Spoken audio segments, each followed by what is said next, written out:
டாஸ்மாக் முறைகேடு வழக்கில் ஐபிஎஸ் அதிகாரியின் சகோதரனுக்கு லுக் அவுட் நோட்டீஸ் வழங்கப்பட்டு இருக்கிறது.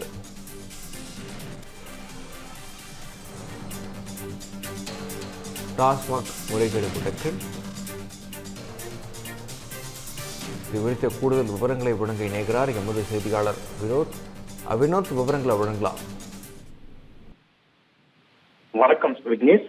டாஸ்மாக் முறைகேடு வழக்கில் ஐபிஎஸ் அதிகாரியின் சகோதரரான ரதேஷ் ராஜ் சண்முகவேல் என்பவருக்கு லுக் அவுட் நோட்டீஸ் என்பது லஞ்ச ஒழிப்புத்துறை வழங்கியிருக்கிறது.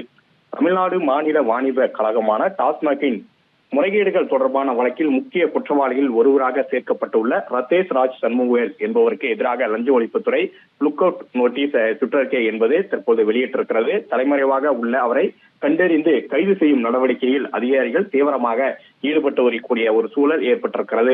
தமிழ்நாடு கேடர் ஐபிஎஸ் அதிகாரியின் ஒருவரின் சகோதரரான ரதேஷ் ராஜ் சண்முகவேல் டாஸ்மாக் முறைகேடு தொடர்பாக கடந்த ஜூலை மாதம் லஞ்ச ஒழிப்புத்துறையால் பதிவு செய்யப்பட்ட வழக்கில் குற்றம் சாட்டப்பட்டுள்ள 7 பேரில் இவரும் ஒருவராக இருக்கின்றார். இந்த வழக்கில் முன்னாள் அமைச்சர் செந்தில் பாலாஜி, முன்னாள் டாஸ்மாக் நிர்வாக இயக்குனர் விசாகன் ஐஎஸ் உள்ளிட்ட 7 பேர் மீதுதான் வழக்கு பதிவு செய்திருந்தது.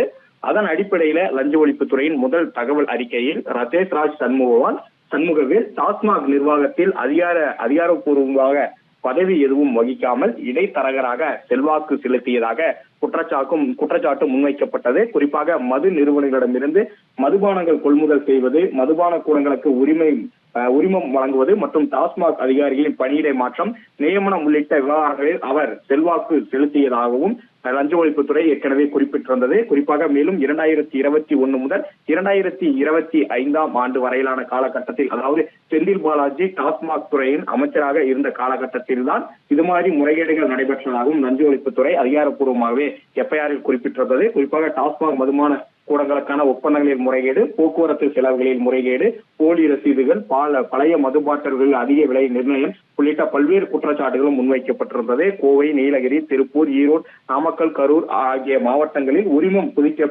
புதுப்பிக்கப்படாமலே செயல்பட்டதாக கூறப்படும் 284 மதுபான கூடங்களால் அரசுக்கு 32.81 கோடி இழப்பு ஏற்பட்டதாகவும் எஃப்ஐஆரில் தெரிவிக்கப்பட்டிருக்கிறது.